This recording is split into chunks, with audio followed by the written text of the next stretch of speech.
Oman সরকার বাংলাদেশিদের জন্য স্থগিত হওয়া সব ধরনের শ্রম ভিসা, ওয়ার্ক ভিসা পুনরায় চালুর ব্যাপারে অত্যন্ত ইতিবাচক বার্তা দিয়েছে। সাম্প্রতিক সরকারি বৈঠক ও সংবাদ মাধ্যমগুলোর তথ্য অনুযায়ী 2026 সালের মার্চ বা এপ্রিল মাসের মধ্যেই ভিসা পুনরায় পুরোদমে চালু হওয়ার সম্ভাবনা রয়েছে। আপনার তথ্যের সত্যতা এবং বর্তমান পরিস্থিতি নিচে বিস্তারিত দেওয়া হলো। সরকারি আশ্বাস।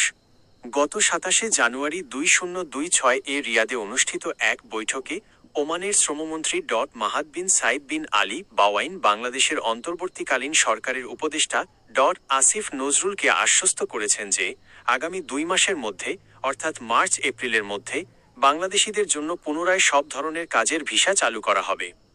2. কেন বন্ধ ছিল?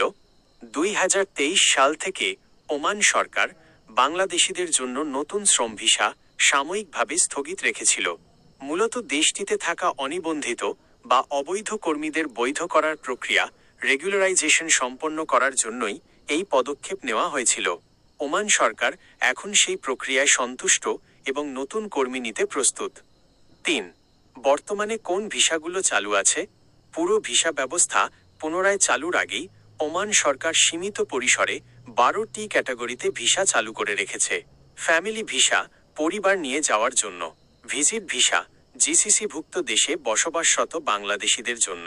দক্ষ পেশাজীবী, ডাক্তার, ইঞ্জিনিয়ার, নার্স, শিক্ষক, হিসাবরক্ষক। ইনভেস্টর বা বিনিয়োগকারী ভিসা। 4. সাধারণ কর্মীদের জন্য সুখবর।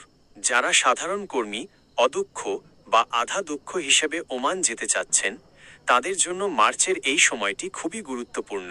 ওমানি শ্রমমন্ত্রীর আশ্বাস অনুযায়ী এই মাসেই আনুষ্ঠানিক ঘোষণা আসার কথা রয়েছে।